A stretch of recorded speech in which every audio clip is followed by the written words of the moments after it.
पत्रकार परिषदेच्या निमित्ताने उपस्थित असलेले माझे सहकारी आमदार शिवाजीराव गर्जे, मुंबईचे कार्याध्यक्ष सिद्धार्थ कांबळे, आमचे प्रवक्ते संजय तटकरे, तांबोळी, आपण सर्वच माध्यमांचे प्रतिनिधी, बंधू भगिनी आणि सहकारी मित्रांनो, आपण सारेजण फार मोठ्या संख्येने पत्रकार परिषदेला उपस्थित राहिला, त्याच्याबद्दल आपलं मी सुरुवातीलाच मनापासून या ठिकाणी हार्दिक स्वागत करतो.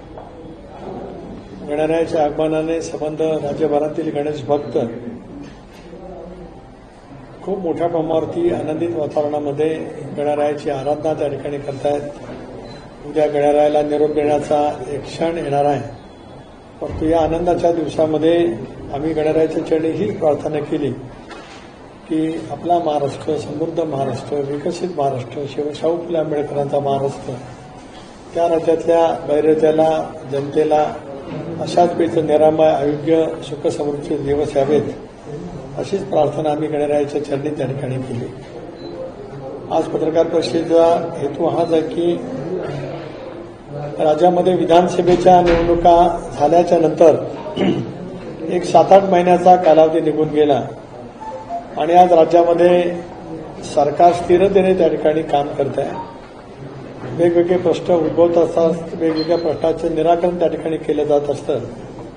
राष्ट्रवादी काँग्रेस पक्षाला लोकसभेच्या निवडणुकीमध्ये जवळपास 20,53,000 मतं त्या ठिकाणी मिळाली, परंतु लोकसभेच्या नंतर राष्ट्रीय अध्यक्ष अजितदादा असतील, प्रदेशाध्यक्ष मी स्वतः असेल, आमचे कार्याध्यक्ष प्रफुल्लभाई पटेल असतील, पक्षाचे सर्वच वरिष्ठ नेते भुजबळ साहेब, धनंजय मुंडे, हसन मुश्रीफ, दिलीप वळसे पाटील, आम्ही सर्वांनीच संबंध महाराष्ट्र पुन्हा एकदा ढवळून काढला आणि जनसन्मान यात्रेच्या निमित्ताने पुन्हा एकदा पक्षाला अनुकूल वातावरण निर्माण करण्यामध्ये आम्ही सर्वजण निश्चितपणाने यशस्वी झालो. या साऱ्याचा परिणाम विधानसभेमध्ये आम्हाला 58,16,566 मतं त्या ठिकाणी मिळाली. जवळपास तिप्पट मतांच्या मध्ये त्या ठिकाणी झालेली वाढ आपण पाहू शकतो. त्या पार्श्वभूमीवरती आम्ही थेट जनतेशी संवाद करण्याचा प्रयत्न या जनसन्मान यात्रेच्या निमित्ताने त्या ठिकाणी केला आणि त्याच्यामुळे पुन्हा एकदा जनतेचं पाठबळ आम्ही या निवडणुकीच्या माध्यमातून मिळवण्यामध्ये यशस्वी झालो.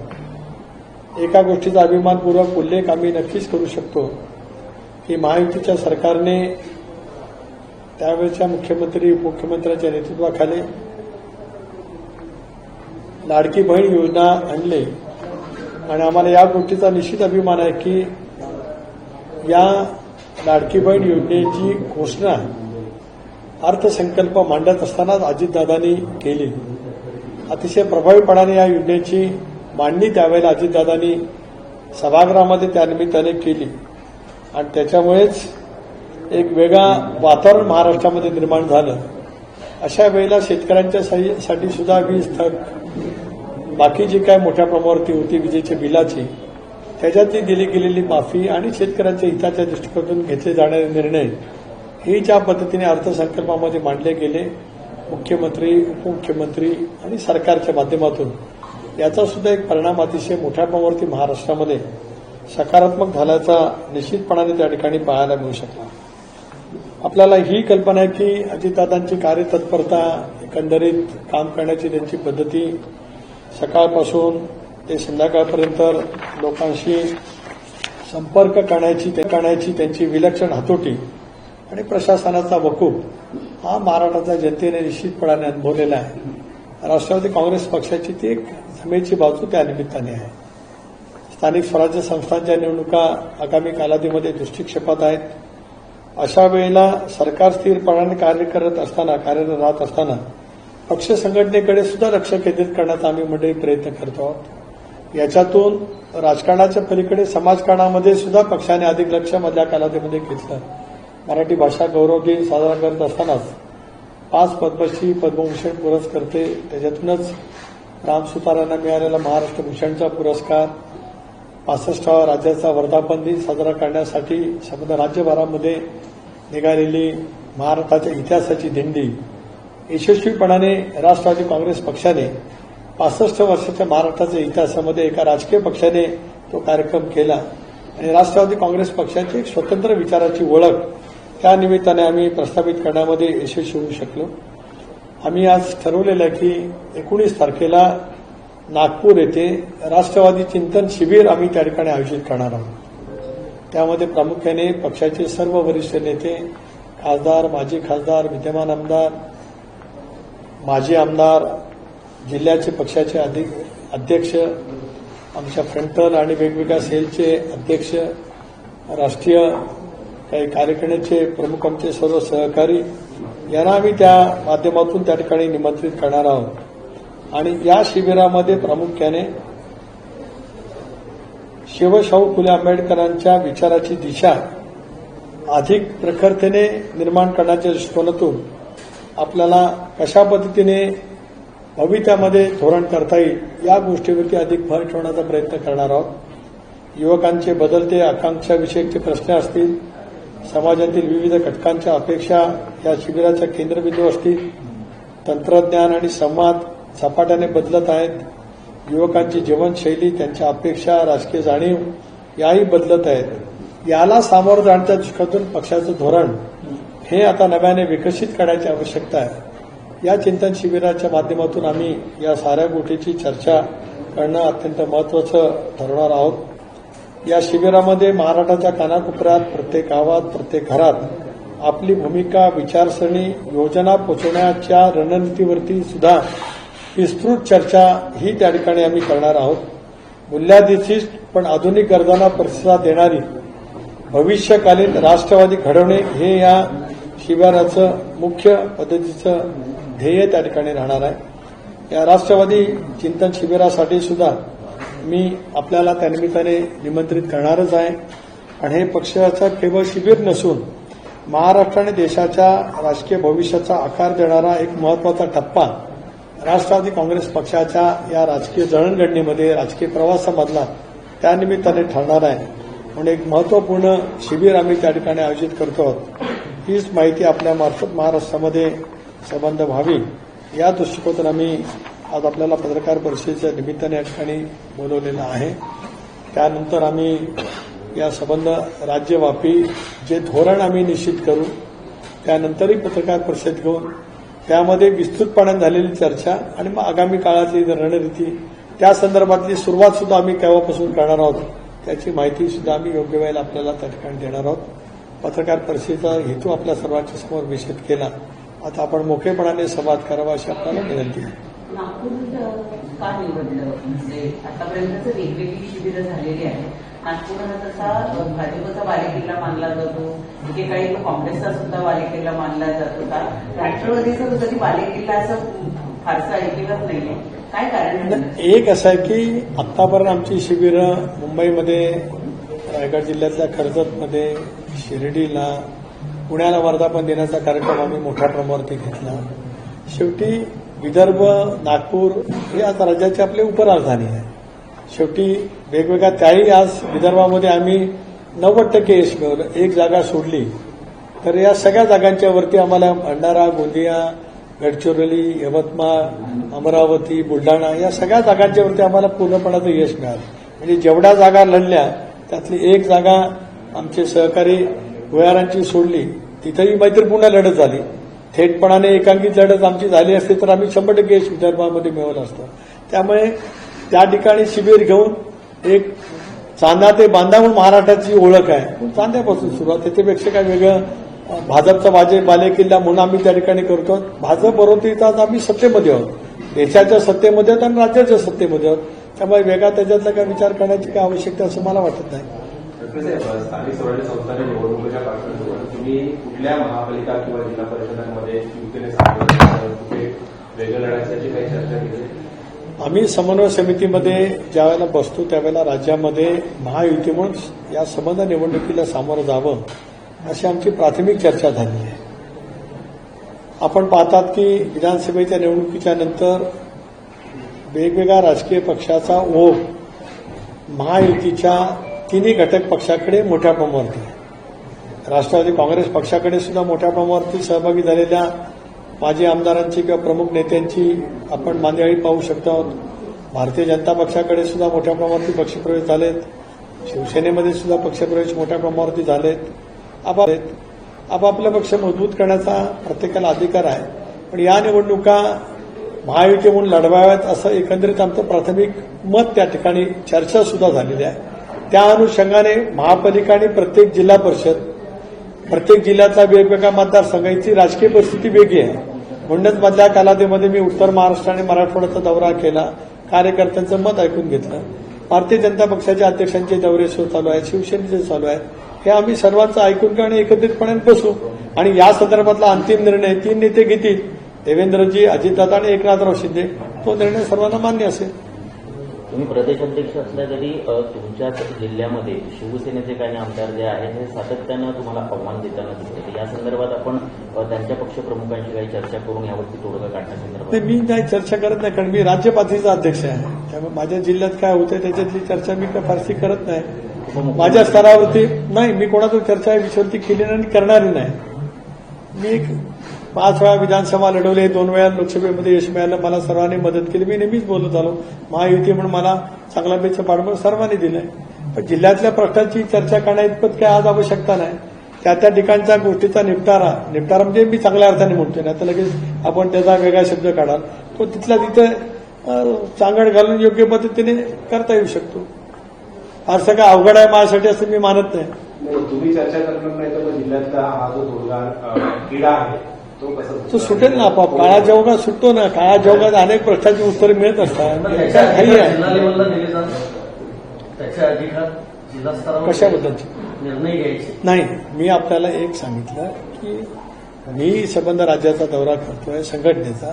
दादांचे स्वतंत्र दौरे वेगवेगळे सुरू आहेत, मित्र पक्षांचे सुद्धा दौरे सुरू आहेत. त्याच्यामुळे प्रत्येक जिल्ह्याची माहिती ज्या वेळेला आम्ही समन्वय समितीमध्ये बसू त्यावेळेला आम्ही त्याची व्यापक चर्चा करू, कारण आम्हाला महायुती भक्कम आहेच ती अधिक भक्कम करायची आहे. त्याच वेळेस कुठेतरी जिल्ह्याचं कारण गणित बिघडलेले आहे समीकरण, त्यामुळे जिल्ह्याच्या पालकमंत्री पदाचाही नाही, ठीक आहे ना. संबंध राज्याच्या राजकारणात एका जिल्ह्याच्या पालकमंत्री पदामुळे काय राज्याच्या महायुतीच्या एकतेला काय कुठे काय बाधा येत नाही. मी मानत नाही तसं. ज्यांना कोणाला मानत असेल त्यांना मानू द्या, मी नाही मानत. महायुतीचं सरकार आहे. मराठा आरक्षणाची उपसमिती नेमली, त्याचं अध्यक्षपद भाजपकडे गेलं. त्यानंतर ओबीसीची समिती नेमली ओबीसीसाठी, त्याचे अध्यक्षपद भाजपकडे गेलं. समतोल दिसत नाही याच्यामध्ये. एक असं आहे की याच्यात समतोल नक्कीच आहे. आज आपण पाहिलं तर भारतीय जनता पक्षाचे 138 आमदार आहेत, शिवसेनेचे 59-60 आमदार आहेत, राष्ट्रवादी काँग्रेस पक्षाचे 41 आहेत. म्हणूनच मंत्रिमंडळाच्या 43च्या संख्येमध्ये त्या आमदारांच्या प्रमाणामध्येच आज मंत्री असलेले आपल्याला पाहायला मिळतात. त्यामुळे आजच्या या संबंध मंत्रिमंडळातला मुख्य संख्याबळ असलेला पक्ष भाजप आहे. त्यामुळे मंत्रिमंडळाच्या उपसमितीचं अध्यक्षपद समजा भारतीय जनता पक्षाकडे राहिलं किंवा त्यावेळेला राधाकृष्ण विखे होते, आता ओबीसीच्यासाठी उपसमिती नेमले, त्याचे अध्यक्ष बावनकुळे आहेत, तर त्याच्यात काही वेगळं व्हावं काय असं मी काय मानत नाही. नाही, कसं आहे, शेवटी हा निर्णय मुख्यमंत्री आणि 2 उपमुख्यमंत्र्यांच्या स्तरावरती होत असतो. मंत्रिमंडळाची उपसमिती हा सरकारच्या अखत्यारीतला भाग आहे, त्यामुळे माझ्या अखत्यारीतला तो भाग नाही. पण मी त्याच्यात काही वेगळं मानत नाही, कारण शेवटी ते 3 प्रगल्भ नेते आहेत. त्यांना महायुतीचं आणि एकंदरीत संबंध कोएलिशन गव्हर्नमेंटच्या बाबतीमधलं पूर्णपणाचं माहिती आहे. दादांचा प्रदीर्घ अनुभव कोएलिशन गव्हर्नमेंटचा आहे. देवेंद्रजींनी सुद्धा 14 ते 19 कोएलिशन गव्हर्नमेंट चालवलं. एकनाथरावांनी सुद्धा मधल्या कालावधीमध्ये 22 ते 24 कोएलिशन गव्हर्नमेंट चालवलेलं आहे. त्याच्यामुळे अशा गव्हर्नमेंट सरकार चालवण्याचा चांगला अनुभव या 3 नेत्यांना असल्यामुळे त्यांचा समन्वय उत्तम आहे. त्यामुळे भाजपकडेच गेलं, त्याच्यामुळे भाजपवर चढ असं मी मानत नाही. मानण्याचं काही कारण नाही त्याच्यात. अधीक्षक ज्या कृष्णा आहेत त्यांच्या संदर्भातली जी ऑडिओ क्लिप व्हायरल होते, ऑडिओ व्हिडिओ क्लिप व्हायरल होते, त्यावरून दादांवर प्रचंड मोठ्या प्रमाणावर टीका होती आहे की एका महिला अधिकाऱ्याशी अशा पद्धतीनं बोलणं हे कितपत योग्य आहे आणि मुळातच उपमुख्यमंत्री सारख्या पदावर असणाऱ्या व्यक्तींनी ड्युटीवर असलेल्या अधिकाऱ्याला फोन करून असं झापणं कितपत नाही. 2 गोष्टी आपण याच्यामध्ये समजून घेणं अत्यंत आवश्यक आहे. लोकशाहीमध्ये अधिकारी आणि मंत्री ही रथाची 2 चाकं आहेत आणि लोकशाहीमध्ये लोकनियुक्त पदाधिकाऱ्यांच्याकडनं आणि सरकारकडनं लोकांच्या अपेक्षा असतात आणि त्या अपेक्षेच्या अनुरूपच आपण जर का रूल्स ऑफ बिझनेस बघितले किंवा सर्व्हिस रूल बघितले तर अनेक वेळेला मंत्री अधिकारी वर्गांना सूचना देत असतात. पण ते सुद्धा जर का आपण व्हिडिओ नीट पाहिला असेल तर एक तर दादांची एक शैली आहे, त्यांचा तो एक आवाज आहे. त्यामुळे त्यांचा आवाज म्हणजे ते काय ओरडतायत असं जर का कोण अनुमान काढत असेल तर मग गेल्या 40 वर्षात दादा कोणाला कळले नाही असं दुर्दैवाने मला म्हणायला लागेल. त्यांचा स्वाभाविक आवाज आहे. आता आम्ही जरी बसलो तरी ते त्याच टोनमध्ये बोलतात. त्याचा अर्थ ते काय रागवलेत असं काय मानत नाही. उलट हल्ली हसायला लागले तर तुम्ही म्हणता दादा तुम्ही का हसता. असे अनेक वेळेला प्रश्न पत्रकार परिषदेमध्ये विचारलेले मी ऐकले. मी ती माहिती ग्राउंड लेवलला घेण्याचा प्रयत्न केला तर त्याच्यातून एका गावाकडे वाड्या वस्त्याकडे जाणारा रस्ता, तिथे दूध उत्पादक शेतकरी किंवा खराब झालेले रस्ते, तिथून मोठ्या प्रमाणावरती काम करायचं होतं. कामाची मंजुरी सुद्धा मिळालेली होती. त्याच्यातला मुरुम उचलून खड्डे टाकण्याचं काम त्या रोडवरती चालू झालेलं होतं. वर्क ऑर्डर सुद्धा देण्यात आली होती. आता काहीतरी माहिती मिळाली असेल म्हणून अधिकारी तिथे गेले असतील तर त्याच्यात बिलकुल चूक नाही. अधिकाऱ्यांचं ते काम आहे. अधिकाऱ्यांनी त्या ठिकाणी जाणं याच्यातही दुमत असणे कारण नाही. आता त्याच्यामध्ये तो फोन लागला, तो एकतर खरा फोन, स्पीकर फोन, रेकॉर्ड होणं हे सुद्धा किती उचित आहे हे सुद्धा काहीतरी समजून घेणं आवश्यक लागेलच. दादा सांगतात मी उपमुख्यमंत्री म्हणून बोलतो आहे. कदाचित त्या अधिकारी महिला अधिकारी आहेत, चांगल्या आहेत, कारण त्या डायरेक्ट IPS आहेत. त्यामुळे त्यांना निश्चितच सर्व्हिस आणि सर्व्हिसचं पूर्णपणाचं अवगत असेलच, कारण त्यांना एक चांगल्या पैकी ट्रेनिंग मिळत असतं. ठीक आहे, त्याच्यामध्ये तो फोन स्पीकर फोनमध्ये वगैरे वगैरे कार्यकर्त्यांनी लावून दिला. दादा तेवढं सांगतात की बाबा एक सार्वजनिक काम आहे. आपण जर का बघितलं तर अयोग्य कामासाठी ते बोलतायत असं त्याच्यामध्ये कुठे नाही. आपणही माहिती घ्यावी. दादा सांगतायत ते सार्वजनिक काम की ज्या ठिकाणी चिखल पडलेला, जिथे दूध उत्पादक आणि शेतकरी ज्या ठिकाणी जात असतात ते काम चालू आहे. आता अनेक वेळेला रस्त्याचं काम चालू असताना ग्रामीण भागामध्ये मुरुम बाजूला तो टाकला जात असतो. आता त्याच्यामध्ये त्याची रॉयल्टी वगैरे हा एक दुसरा भाग असतो. आता अनेक वेळेला अशी काही तातडीची कामं असतात की ती प्रक्रिया करेपर्यंत काम सुरू करणं जनतेचा एक आक्रोश असतो, त्याच्यातून होत असतो. आता राहता राहिला फोन. आपण जर काय पाहिलं तर अधिकारी काय म्हणतायत, तपशीलवार आपण ऐकलं तर एक बघा, दादांचा मोठेपणा आहे की दादा त्यांचा नंबर मागताय. खरं तर अपेक्षा अशी होऊ शकते, कारण मी पण 15 वर्ष मंत्री म्हणून काम केलं. अधिकारी म्हणू शकले असते मी आपल्या ऑफिसला फोन लावते आणि आपल्याजवळ बोलतो, असंही होऊ शकतं. बाजू दोन्ही आहेत. ज्या IPS अधिकारी आहेत की त्या पहिल्यांदा गेल्या त्यांच्याबद्दलचा पूर्णपणाचा आदर ठेवून मी या ठिकाणी बोलतोय की ते असेही म्हणू शकले असते की मी आपल्या कार्यालयाला फोन करून आपल्याशी संपर्क करते. याच्या ऐवजी दादा त्यांच्याकडे नंबर मागतात, दादा नंबर घेतात आणि दादा त्या नंबरवरती सुद्धा फोन करतात. आता हे सगळं जे काही काम आहे हे सार्वजनिक काम आहे. हे काही व्यक्तिगत काम नाही की कोणाला याच्यातून करा, कोणाला त्याच्यातून करा. आता टीका टिप्पणी असा आहे की एखाद्याचे प्रश्न किंवा असा एखादा प्रसंग उद्भवला तर तिथे निराकरण करणं ही एक दादांची काम करण्याची एक विलक्षण हातोटी आहे. ही काही डिफेंड करत नाही, मला डिफेंड करण्याचं काही कारण नाही. पण वस्तुस्थिती तर सर्वांच्याकडे जाणं अत्यंत आवश्यकच आहे आणि आपणही त्याचं अवलोकन करावं की नेमकं काय तिथली परिस्थिती आहे ती. म्हणून या गोष्टीची फारशी चर्चा करण्यापेक्षा त्याच्यातून योग्य तो आहे जो बोध काय असेल तो घ्यावा आणि त्यातून मार्ग निघावा, संपवा विषय. पण विरोधक म्हणतात दादांची शिस्त कुठे गेली? कसली शिस्त? शिस्तप्रिय नेता अशी त्यांची ओळख होती. पण ह्याच्यात बेशिस्त काय आहे? मला विरोधकांना सवाल विचारायचा आहे. काय ह्याच्यात नेमकं काय त्यांच्या दृष्टीने काय आहे? एक अधिकाऱ्याला फोन करणं जसं आपण म्हणाला तर अधिकाऱ्याला फोन करणं आमचं कामच आहे ना. मग जनतेचे प्रश्न कसे सुटणार आहेत? अधिकाऱ्याला काही विरोधी पक्षाची माणसं आमदार काही फोन नाही काय करतात ना फोन. आपणही अनेक वेळेला पाहतात की आम्ही ज्या वेळेला जनता दरबार भरवत असतो मग जनता दरबारमधून अधिकाऱ्यांना फोन जाताना आपण बघतो ना. मग नाहीतर मग जनता दरबारचा अर्थ तरी नेमका काय ते तरी मला कळू द्या. जनता दरबारचा अर्थ असा की जनतेचे प्रश्न सुटले गेले पाहिजेत की जे आज प्रशासकीय लाल फितीमध्ये अडकलेले आहेत. ते प्रश्न सुटत नाहीत म्हणून कारण मांडायला जनता मंत्र्यांकडे येत असते, लोकप्रतिनिधींकडे येत असते. आणि लोकप्रतिनिधींचं कर्तव्य आहे जनतेच्या रखडलेल्या प्रश्नाला तात्काळ पद्धतीचा प्रतिसाद देऊन निपटारा करणं. हे आम्हा सर्व लोकप्रतिनिधींचं कर्तव्य आहे, सर्व राजकीय पक्षांचं. याच्यात काय वेगळं वाटण्याचं काही कारण नाही. जाणीवपूर्वक हा व्हिडिओ व्हायरल केला जातो असं वाटतं. नाही, मी आज त्या बाबतीमध्ये काही बोलू इच्छित नाही, परंतु माझ्या असं वाटतं की माझ्या दृष्टीने जेवढी महत्वाची माहिती होती प्रदेशाध्यक्ष म्हणून जे मला सांगायचं होतं, मी दादांना गेले 40 वर्ष जे ओळखतो आहे, दादांचा स्वभाव किंवा जे कण म्हटलं जातं याच्यात बिलकुल दमदाटी वगैरे नाही. आपण ऐका, नॉर्मल कोर्समध्ये सुद्धा दादांचा तो आवाजच तसा आहे, नॅचरल. पण आता त्याच्यातून काही जणांना दादांच्या बद्दलचा द्वेष आकस आहे, त्यांनी काही वेगळी मांडणी करण्याचा प्रयत्न केला तर त्याला काय आपण काय करू शकत नाही.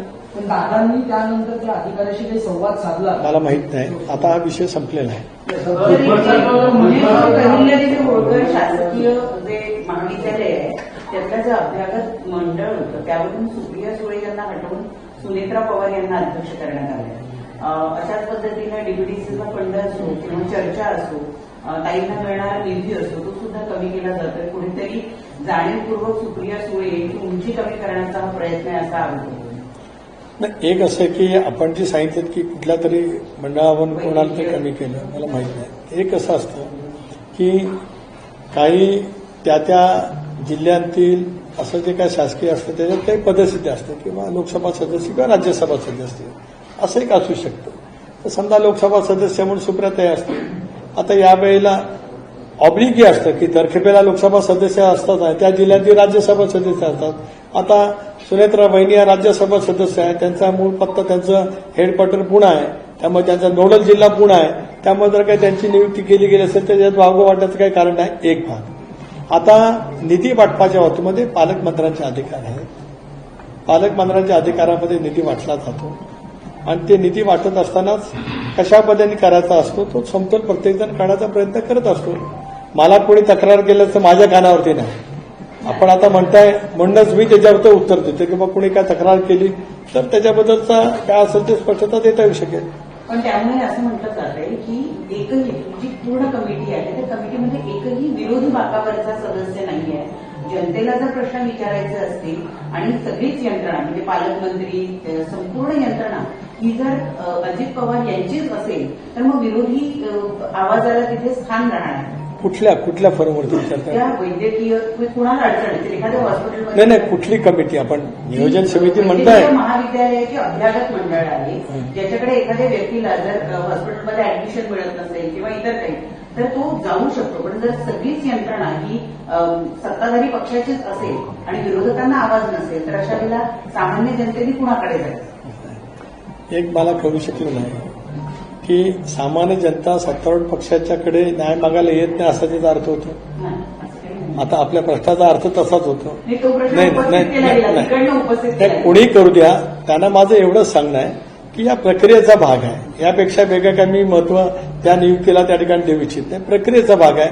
शेवटी ज्यांना ज्यांची अडचण आहे ते कोणाहीकडे मागणं मांडायला जाऊ शकतात. तिथेही ते फोरम आहेत ना उपलब्ध. त्यामुळे काय त्याच्यात काही वेगळं वागावं मी काय मानत नाही.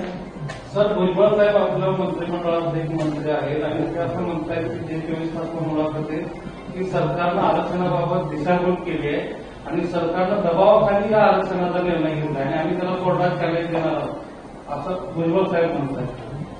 हे बघा, भुजबळ साहेब गेले 40-45 वर्ष ओबीसींच्या न्याय हक्कासाठी झटणारे एक प्रमुख नेते आहेत.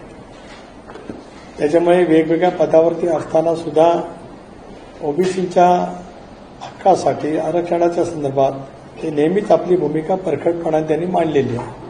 आता या संदर्भामध्ये त्यांना जे वाटतं ते त्यांनी बोललं तो त्यांचा अधिकार आहे लोकशाहीमध्ये. पण सरकारी म्हणून त्याला विश्वासात घेतलं गेलं नाही का या सगळ्या निर्णय प्रक्रियेत? एक जर काय बाब आपण पाहिली तर माननीय मुख्यमंत्री महोदयांनी सुद्धा काल स्पष्ट केलं की परवाचा GR निघाल्याच्या नंतर भुजबळ साहेबांचं आणि मुख्यमंत्री महोदयांचं बोलणं झालं असं काल मुख्यमंत्री महोदयांनी एका कार्यक्रमामध्ये प्रेस जाऊन बोलताना संबोधित केलंय. त्यांच्याजवळ अजितदादांचं बोलणं झालंय, माझंही बोलणं झालंय. एकत्रितपणाने मी बसू या संदर्भामध्ये. कारण एक बाब नक्की आहे की परवा निघालेला जो GR आहे त्याच्यामुळे नेमकं ओबीसीच्या आरक्षणाच्या मध्ये काय त्याचा फटका बसणार आहे का त्याच्यातनं ते जाणार आहे याची स्पष्टता अजून आलेली नाही. आपण जर काय पाहिलं तर ओबीसीचे नेते सुद्धा तेच ते म्हणतात मराठा समाजामधील सुद्धा याच्यातल्या अभ्यासक किंवा मराठा समाजाचे नेते सुद्धा असेही म्हणतात किंवा न्यायाधीश कोळसे पाटलांचं सुद्धा आपण जर काय वक्तव्य वाढलं तर त्यांचं मत आणखीन वेगळं आहे. म्हणून याच्यातली स्पष्टता आल्याच्या नंतर मग या बाबतीमध्ये भाष्य करणं अधिक उचित ठरत आहे. नाही, परंतु ते म्हणतात की घुसखोरी झालेली आहे आणि आम्ही चॅलेंज करतो. एखादा मदतीचं अशा पद्धतीनं सरकारच्या निर्णयाला चॅलेंज देत असेल तर पक्ष म्हणून तुमची भूमिका काय? नाही, पण आता शेवटी तो त्यांना अधिकार आहे ना. शेवटी लोकशाहीमध्ये त्यांचं मत मांडण्याचा त्यांना अधिकार आहे. त्यात वेगळं काय? आम्ही सगळेजण त्याच्याशी बोलू.